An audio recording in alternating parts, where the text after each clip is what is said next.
Graças, paz, irmãos e irmãs, mais um capítulo do livro Coronavírus e Cristo, capítulo de número 3, que tem por título A Rocha é Justa. Que você seja edificado na leitura desse capítulo. Lembre-se, em Cristo Jesus, juntos somos mais fortes.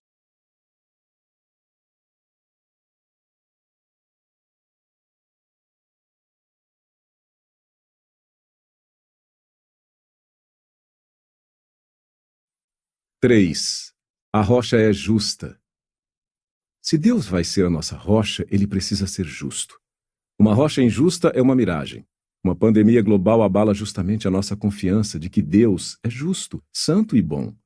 Se Deus não é justo no meio dessa pandemia, não temos uma rocha. Então precisamos perguntar: o que são a santidade, a justiça e a bondade de Deus? Porque se não sabemos o que são, como saberemos se esse surto de coronavírus não as faz desmoronar? Ou, em vez disso, como saberemos se elas são os fundamentos eternos da rocha que nos salva?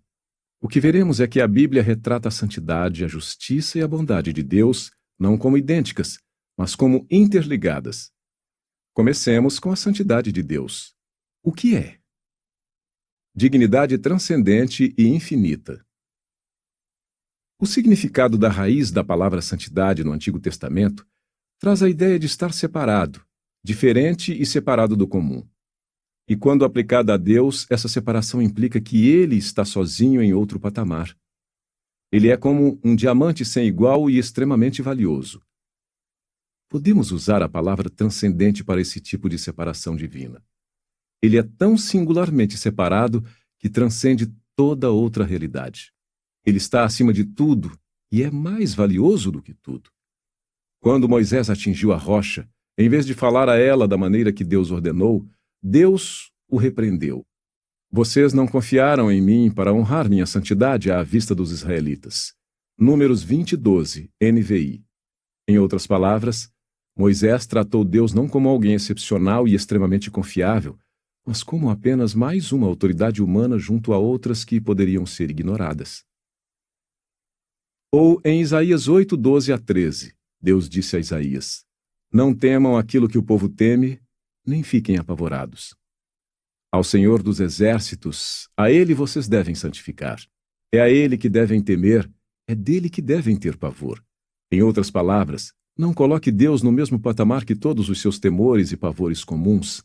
Trate-o como um temor e pavor absolutamente separados e únicos, transcendentes. Portanto, a santidade de Deus é a sua infinita transcendência e seu supremo valor. Ele está sozinho em outro patamar, o que significa que ele não depende de mais nada para a sua existência. Ele é autoexistente.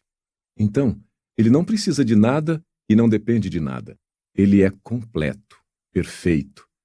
Assim, possui um valor supremo como fonte de toda a realidade e de todo o valor. Acima de tudo, mas não solitário. A elevação infinita de Deus acima de toda outra realidade não significa que ele seja uma mente solitária e sem amor. A doutrina histórica da Trindade é completamente bíblica. Deus existe como três pessoas divinas. Mas esses três são uma essência divina. Existe um Deus, não três. Mas esse Deus único existe em uma unidade misteriosa e verdadeira de Pai, Filho e Espírito Santo. Cada um, eterno e sem começo. Cada um verdadeiramente Deus. Portanto, a santidade, a dignidade e grandeza transcendentes de Deus não significa que ele seja solitário e sem amor em sua elevação infinita. Deus Pai conhece e ama o Filho de maneira perfeita, completa e infinita. Marcos 1:11, 9:7, Colossenses 1:13. Deus Filho conhece e ama o Pai de maneira perfeita, completa e infinita. João 14:31. O Espírito Santo é a expressão perfeita, completa e infinita do conhecimento e amor mútuos do Pai e do Filho. Por que isso é importante? Porque essa perfeita comunhão trinitária é essencial para a plenitude, perfeição e completude de Deus. É essencial à sua dignidade, beleza e grandeza transcendentes, isto é, essencial à sua santidade. A santidade está interligada à justiça. Há uma dimensão que falta nessa descrição da santidade de Deus. A Bíblia fala da santidade de Deus não apenas em termos de transcendência, mas também em termos de moralidade. Ser santo não é apenas ser separado e transcendente, mas também ser justo.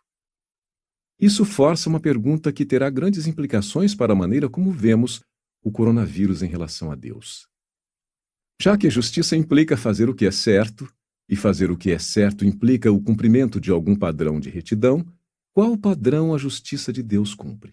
Antes da criação não havia padrões fora de Deus. Não havia nada fora dele para ele cumprir. Antes da criação, Deus era a única realidade. Então, quando apenas Deus existe, como se define o que é certo para Deus fazer? Ou seja, como a santidade de Deus pode abranger não apenas sua transcendência, mas também sua justiça? A resposta é que o padrão da justiça de Deus é Deus. O princípio bíblico fundamental é o seguinte: pois de maneira nenhuma pode negar a si mesmo, 2 Timóteo 2,13. Ele não pode agir de maneira a negar sua própria dignidade, beleza e grandeza infinitas. Este é o padrão do que é certo para Deus. Isso significa que a dimensão moral da santidade de Deus, sua justiça, é seu compromisso inabalável de agir de acordo com sua dignidade, beleza e grandeza. Toda afeição, todo pensamento, toda palavra e todo ato de Deus sempre serão consistentes com o valor e a beleza infinitas de sua plenitude transcendente. Se Deus negasse essa dignidade, beleza ou grandeza, isso não seria correto. O padrão final seria quebrado. Ele seria injusto. A retidão está interligada com a bondade. A bondade de Deus não é idêntica à sua santidade ou justiça, mas é interligada de forma que sua santidade transborda em bondade, e sua justiça guia a dádiva dessa bondade. Elas nunca se contradizem. A bondade de Deus é a sua disposição de ser generoso, de fazer o que abençoa os seres humanos. A plenitude e perfeição transcendentes de Deus, sua santidade, é como uma fonte que transborda. É por isso que ele é inclinado a ser generoso. Deus não é carente. Portanto, ele nunca explora os outros para compensar alguma deficiência em si mesmo. Em vez disso, o impulso de sua natureza é dar, não receber. Nem é servido por mãos humanas, como se precisasse de alguma coisa, pois ele mesmo é quem a todos dá vida, respiração e tudo mais. Atos 17, 25. Mas sua bondade não está desconectada de justiça. Não é concebido de maneira a negar sua dignidade, beleza e grandeza infinitas.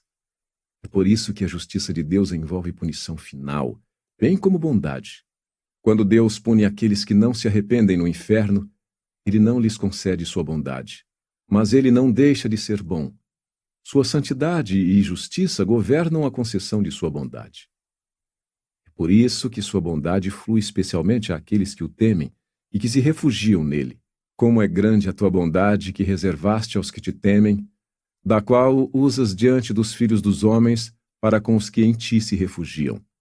Salmos 31, 19. Essa reverência e fé não fazem alguém merecer a bondade de Deus? Pecadores finitos e totalmente dependentes não podem merecer nada de Deus. A bondade de Deus para com pecadores é sempre livre e imerecida. Por que então Deus é propenso a mostrar sua bondade abundante àqueles que o temem e que nele se refugiam? É porque tal reverência e fé demonstram a dignidade, beleza e grandeza de Deus, Romanos 4, 20. E, portanto, a justiça de Deus o inclina a afirmar tais atitudes que honram a Deus. E sobre o coronavírus? No próximo capítulo, passaremos à sabedoria de Deus que tudo sabe e tudo governa sobre todas as coisas. Mas o que vimos aqui nos impedirá de concluir que a mão de Deus sobre o coronavírus desabone sua santidade, retidão ou bondade. Não seremos tão ingênuos a ponto de equiparar o sofrimento humano à injustiça divina, ou concluir que Deus deixou de ser santo ou bom ao governar seu mundo. Todos nós somos pecadores, sem exceção. Todos nós trocamos a glória da dignidade, beleza e grandeza de Deus por coisas que apreciamos mais. Romanos 1:23, 3:23. Isso é uma desonra vergonhosa a Deus, quer reconheçamos ou não. Portanto, merecemos ser punidos. Nossa desonra da glória de Deus nos torna objetos dignos da ira sagrada. A Bíblia diz que somos, por natureza, filhos da ira. Efésios 2:3. O que significa que Deus seria santo e justo ao reter sua bondade de nós. O coronavírus, portanto, não aponta para a falta de santidade, justiça ou bondade de Deus. Nossa rocha nesses dias conturbados não é injusta. Ele não é profano. Ninguém é santo como o Senhor. Não há rocha como nosso Deus. 1 Samuel 2:2. Nossa rocha não é uma